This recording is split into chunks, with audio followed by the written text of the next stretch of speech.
91 சங்கீதம். உன்னதமானவரின் மறைவில் இருக்கிறவன் சர்வ வல்லவருடைய நிழலில் தங்குவான்.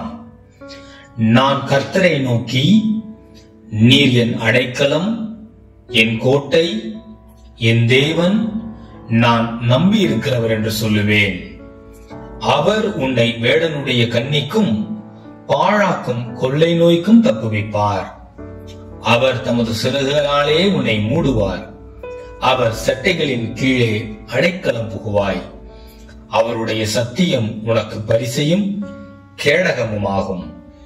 இரவில் உண்டாகும் பயங்கரத்துக்கும் பகலில் பறக்கும் அம்புக்கும் இருளில் நடமாடும் கொள்ளை நோய்க்கும் மத்தியானத்தில் பாழாக்கும் சங்காரத்துக்கும் பயப்படாதிருப்பாய். உன் பக்கத்தில் 1000 பேரும் உன் வலதுபுறத்தில் 10,000 பேரும் விழுந்தாலும் அது உன்னை அணுகாது. உன் கண்களால் மாத்திரம் நீ அதை பார்த்து துன்மார்க்கருக்கு வரும் பலனை காண்பாய்.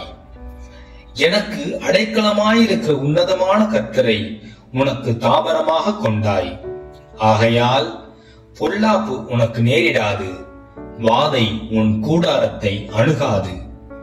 உன் வழிகளிலெல்லாம் உன்னை காக்கும்படி உனக்காக தம்முடைய தூதர்களுக்கு கட்டளையிடுவார். உன் பாதம் கல்லில் இடராதபடிக்கு அவர்கள் உன்னை தங்கள் கைகளில் ஏந்தி கொண்டு போவார்கள். சிங்கத்தின் மேலும் விரியன் பாம்பின் மேலும் நீ நடந்து பால சிங்கத்தையும் வலு சர்ப்பத்தையும் மிதித்து போடுவாய். அவன் என்னிடத்தில் வாஞ்சையாயிருக்கிறபடியால் அவனை விடுவிப்பேன். என் நாமத்தை அவன் அறிந்திருக்கிறபடியால் அவனை உயர்ந்த அடைக்கலத்திலே வைப்பேன்.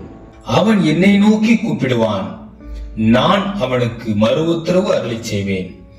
ஆபத்தில் நானே அவனோடு இருந்து அவனை தப்புவித்து அவனை கனப்படுத்துவேன். நீடித்த நாட்களால் அவனை திருப்தியாக்கி என் இரட்சிப்பை அவனுக்கு காண்பிப்பேன்.